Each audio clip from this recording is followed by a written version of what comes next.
And they go, on your mark, get set, go. And they wrote it all down, 10 things they would do if they had 10 million pounds. And then I said, now hand it to the person next to him, and let's calculate how much you have remaining left from your 10 million pounds. And most people who say they want to be financially independent immediately spent between 20 and 80% of that money in 1 minute with decisions to buy consumables that depreciate in values to make them feel better about themselves through other people's brands that are overpriced, instead of building their own brand and buying assets that accumulated and allow them to work passively on their behalf.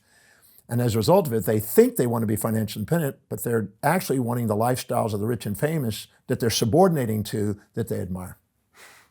That's a powerful exercise. So by nature, they're not dependent. Their behavior pattern just shows by that exercise that they will never be dependent with that mentality. Independent financially. Independent financially. No, the hierarchy of your values dictates your financial destiny. So tell me what your hierarchy of values are, and that's how your money is going to be spent. So if you have a higher value on Jimmy Choo shoes than you actually buy in stocks and real estate holdings, then you're going to keep buying the shoes and you're never going to get around. You'll have more money month at the end of your money than money at the end of your month. So it's not about how much you make, it's how you manage what you make, and the hierarchy of your values is dictating how you manage it. So I can tell by doing a value determination and look at how their values are, where they're headed, because it's determining their financial and their regular destiny. And if I know what that is, unless we have a shift in values, we won't have a shift in life. And when you talk to people about being financially independent and creating money and wealth and businesses, it's never about the money, right? It's never about the balance sheet and the income statement. Is it always about the mentality? It depends on the individual reasons for doing it, but the people I know, I always say searching for money without meaning leads to debauchery. But searching for wealth building with meaning and purpose in life that does something that serves leads to philanthropy.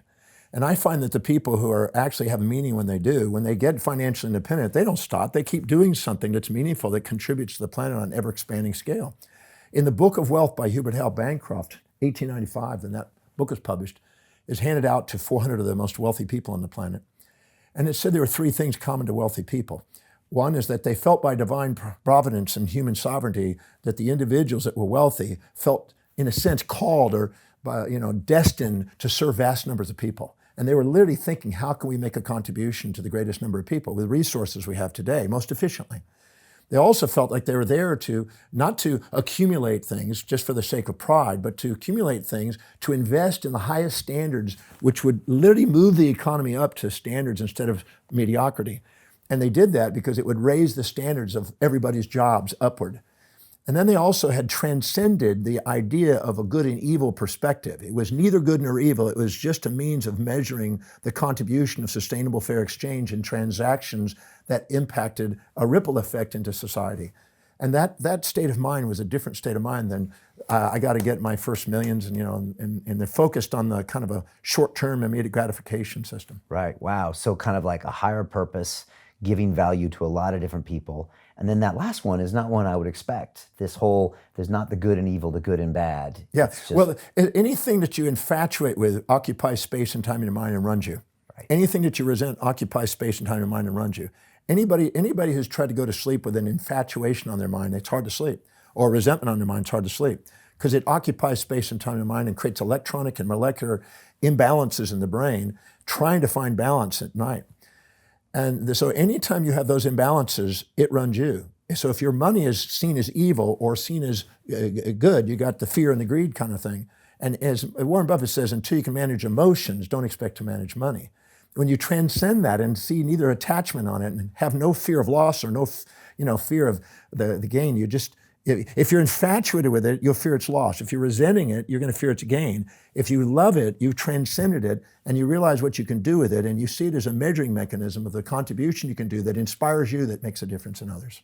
Yeah, wow. But how can you actually change that mentality with people? Does it take a lot of time? No, I don't think so. I think what it is when people start to live congruently according to what they value most, what happens is they increase their achievement. They increase their self-worth. They end up walking their talk. They end up expanding their space and time horizons. They end up going after things that are greater and more expansive. They realize that they're capable and confident. They realize that the people around them reflect a part of them, and if I contribute to them and help them get what they want, I get more of what I want. And they put an equity position in there instead of a narcissism or altruism position. And as a result of it, they keep pursuing and expanding ever greater challenges of contribution, because the challenges of contribution in the world is whatever the biggest problems are on the planet, how can I be of contribution and serve that? Those individuals end up with fortunes. Those individuals use resources effectively and competitively in a way that is actually serving and giving the most job opportunities. I was working with a lovely lady I was just mentioning that picked up and got a good mining find. And her whole objective finding that wasn't about getting a mine or doing getting wealthy. Her whole objective was, how many jobs can I create in my country? And she found that one of the biggest finds because of it. And that's the difference. An individual that resonates with something that's more universal and sustainable ends up in the universe rewarded in ways that we can't always see. So we have to transcend that immediate gratification and have a long-term vision if we want to get the greatness out of ourselves. And when you look at the greats in history and the people that have created vast amounts of wealth, they almost always are those types of people. Yeah, I found 6 things common to them. And I tell people, and if you don't have these on your value list, they could be put on your value list by stacking up enough associations and benefits. But they have a desire to serve vast numbers of people and build a business that serves vast number of people. Some of the wealthiest billionaires, if you look at them, that's a common thread to them. They also have a desire to manage in the business in such a way, effectively and efficiently, to its maximizing profits, not because they want to just get the money, but also because that allows them to share more with their employees and also get a better price that's competitive in the marketplace. So the efficiency of Parkinson's law and Ricardo's principles allow that to be more efficient.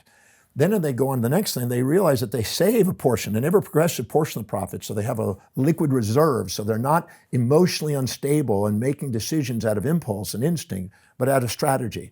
And they save enough to keep a cash reserve. Some of the Fortune 100 companies have at least a 40% total gross income that year in cash reserves, not because they just want to hold it like that, but they know that it stabilizes them and keeps them objective. Apple does this. Yeah, they keep it 40 to 100%. Microsoft kept 100% in some cases.